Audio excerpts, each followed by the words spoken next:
Okay, and now it's time for our weekend recap. We're going to kick it off with the IBF lightweight title fight between the champion Elif Turhan and the challenger Gabriella Tellez, the younger sister of Reina Tellez, who fought Amanda Serrano earlier this year. Reina, translated into English, means queen. My queen!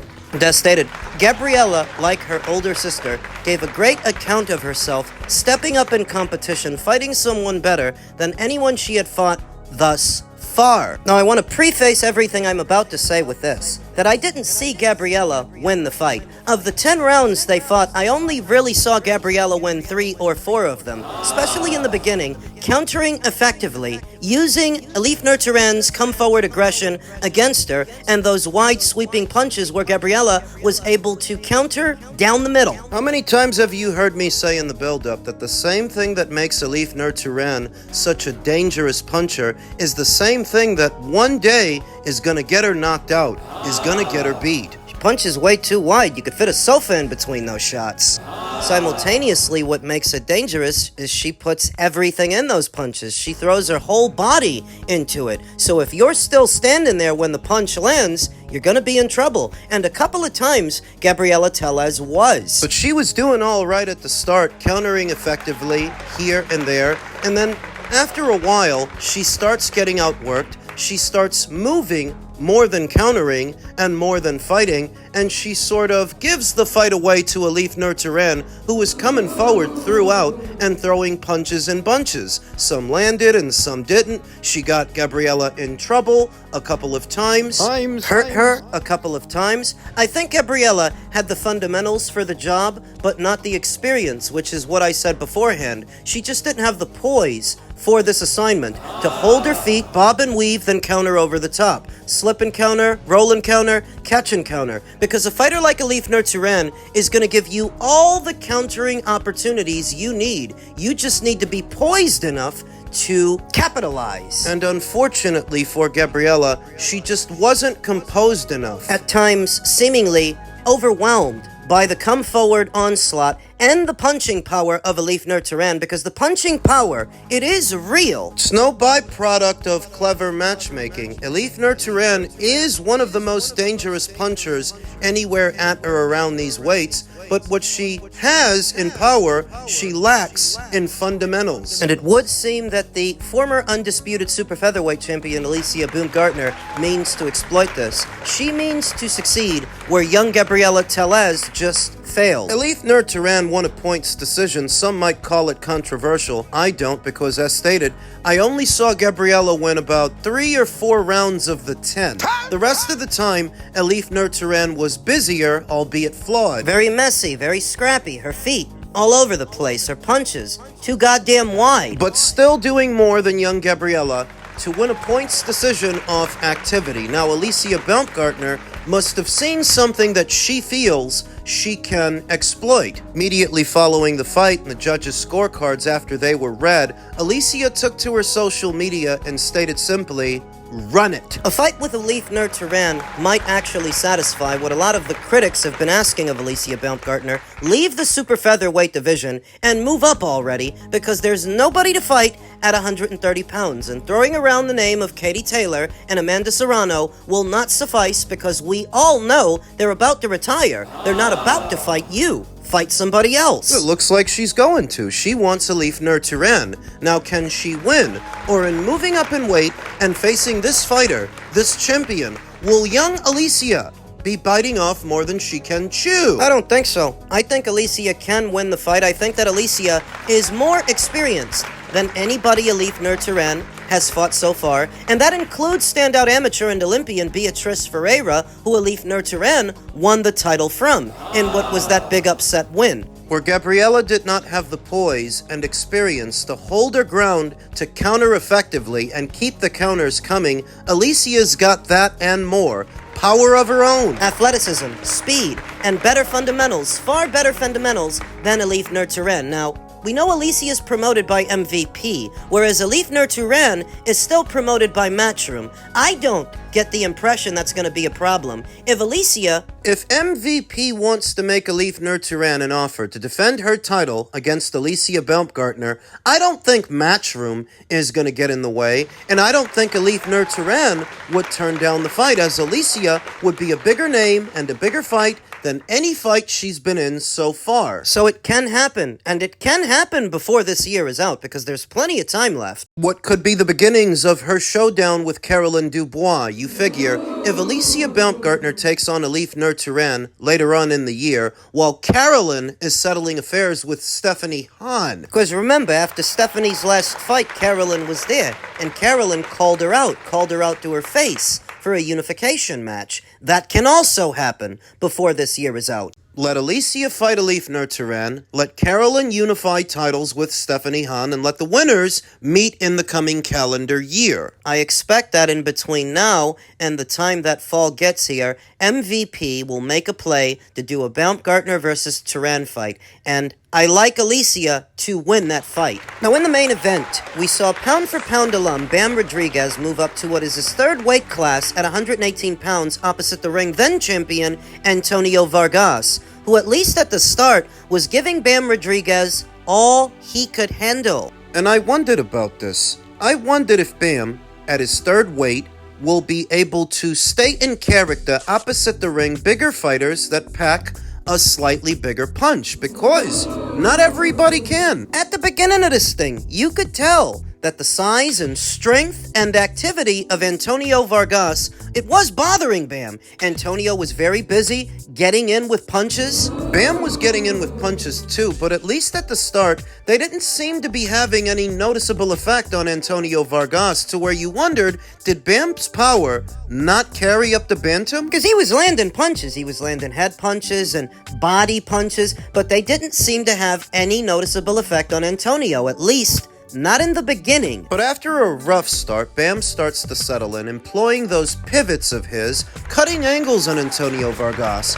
to hit him in the blind spots, step around him, at the same time to not give Antonio a clear target by not standing in one spot, not standing right in front of him, instead darting to the side and turning Antonio Vargas. Bam starts being able to get in with more punches simultaneously. Antonio starts to miss more of his. And you know what they say about missing punches? You burn twice as much energy missing a punch and hitting nothing than if you would have hit something. You start to see Bam's variety of punches, from the head to the body, back upstairs to the head. You see hooks, see uppercuts. See Bam Rodriguez land a well-placed left hand right on the sweet spot, right on the button that sent Antonio to the canvas for the first time. Left hand was the star of the show for Bam. He couldn't miss with that punch. After Antonio gathers himself and rises to his feet, Bam jumps on him the way he's supposed to, landing punches and bunches, but Antonio survives, albeit for just a little while longer, as another left hand, another peach of a shot, closed the show in the 6th round. I think in this fight, Bam Rodriguez showed why he's ranked as a top 5 pound-for-pound fighter in the sport. He got off to a rough start, but he adjusted, settled into the fight, and won it in sensational fashion, becoming a 3-weight world champion in the process. So attention now turns to, what is Bam Rodriguez going to do next? Having just arrived at 118 pounds, is the plan really to rush him upstairs to a 4th weight class to an Inoue fight? After the fight, he did tell me, look, I did feel the strength, the bigger guy, so why would we go straight into another division, which is going to make a big difference? We got to pace ourselves. That he's going to go out there and perform against Inoue and going to beat Inoue. But I need that one more fight before that. You heard it there from Robert Garcia. He wants one more fight before it becomes about Inoue. Bam himself was quoted as saying, "Money is important, but legacy is important as well. I feel like I can't retire without fighting Inoue." I'd been wondering a great deal what's going to happen after this weekend's fight for Bam if he wins, which he did, because there's plenty of time left in the calendar year to schedule another fight. Even if the plan is to get Bam in the ring with Inoue as soon as January or February of next year, there's still plenty of time in this one that he can have another fight. So Eddie Hearn has said that Bam winning this weekend, now he might look to make an in-house unification fight with Chispo Medina, this division's WBO champion, for his very next fight. I'm not against it. And being honest with you, if the Rodriguez camp chose to forego the Inoue fight entirely for the beginning of next year, believe it or not, I wouldn't be against that either. If what Bam Rodriguez and Robert Garcia wanted to do was fully acclimate to the bantamweight division before moving up to the super bantamweight division, I think that's perfectly okay because Bam just got there, and there are 3 other champions at the weight to fight. There is Chispo Medina, who holds the WBO title, who we just mentioned, but there is also Jose Reyes, who's got the IBF, and Takuma Inoue, the younger brother of Naoya Inoue, who's got the WBC. I wouldn't mind seeing Bam go through this gauntlet, go through these guys to become undisputed. So you want him to age out Inoue? I didn't say that. I'm just saying that if for whatever reason Robert Garcia and Bam want to stay at bantamweight, they're not in any hurry to move up to super bantamweight, I get it. I understand. He should have his own chance to become an undisputed champion.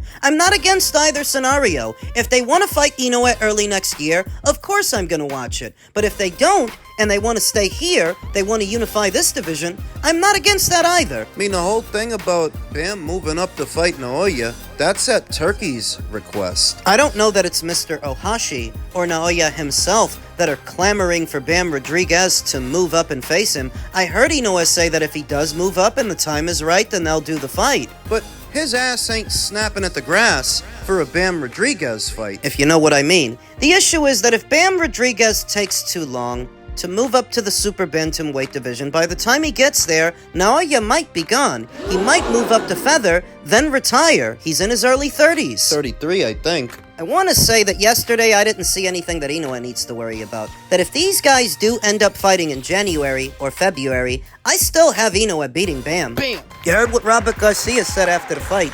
Antonio Vargas' size and strength was bothering Bam. He could feel it. He could feel the difference between a guy at 115 and a guy at 118. So just imagine a guy at 122, and just imagine that the guy isn't just any old guy, it's the monster. It's Inoue. Yeah, I think Inoue knocks out Bam. If it happens on that schedule, Bam! in either January or February, Bam wouldn't have had enough time to acclimate to 118, let alone move up to a 4th weight at 122. Where Bam would be new to the super bantamweight division, Inoue has been there for 3 going on 4 years, having debuted there in 2023. He's acclimated. By now he is, whereas Bam wouldn't have had the chance to then go into that fight against the very best fighter at the weight in his first fight at the weight. Bam loses. You talk about the styles of the fighters and how they go about fighting a fight. Bam is very busy and very aggressive in a fight, using those fancy feet of his to pivot and cut angles on his opponents, and that works. His variety of punches also is noteworthy. I would say that Bam Rodriguez's best punches are his bent arm punches. Those are his hooks, those are his uppercuts, those are his body shots, whereas Inoue's best punches are his straight punches. Why does that matter? Because what that reveals is who's got to get close to who's going to be the aggressor in the fight, and who's going to be the defender. Bam, already being smaller than Inoue, and not acclimated to 122, unfortunately for him, he's got to get close to Inoue before he can do anything, because he doesn't have the height and length to box him from the outside. Not that Bam is an outside fighter anyway, because he isn't. More of a mid-range to inside fighter. Very dynamic footwork against more stationary targets than himself. Bam's got some of the best footwork in the industry, in my humble opinion, but then again, so does Inoue. It's not like this guy's walking on quicksand. Can be pretty light on his feet too, bouncing in and out of striking distance, throwing straight punches while he does it. For Bam Rodriguez, who would be the smaller fighter moving up in weight, Inoue could make himself a hard man to get to. Smaller man who happens to be a southpaw. Inoue's got a lot of experience with southpaws to where I wouldn't be at all surprised if Inoue versus Bam looks a lot like Inoue versus Akhmadaliev. To where he completely shut Mudajan Akhmadaliev out. I think if you rush Bam into this situation, that's what that fight might look like. So what's the rush? The money. Wait too long to do this fight with Inoue at 122, and he may not be there by the time you move up, as he might move up to the featherweight division and subsequently cap off his career as a featherweight at what would be his 5th weight. He's made enough money, he's not strapped for cash. And he's got enough legacy to where he doesn't have anything to prove to Bam. Bam's got to prove himself to him. Could retire right now and be a first ballot Hall of Famer in Canastota. This opportunity won't present itself again for Bam Rodriguez because Japan doesn't have 2 or 3 or 4 other Inoues lying around. The kind of fighters that have generated for these divisions what he's generated.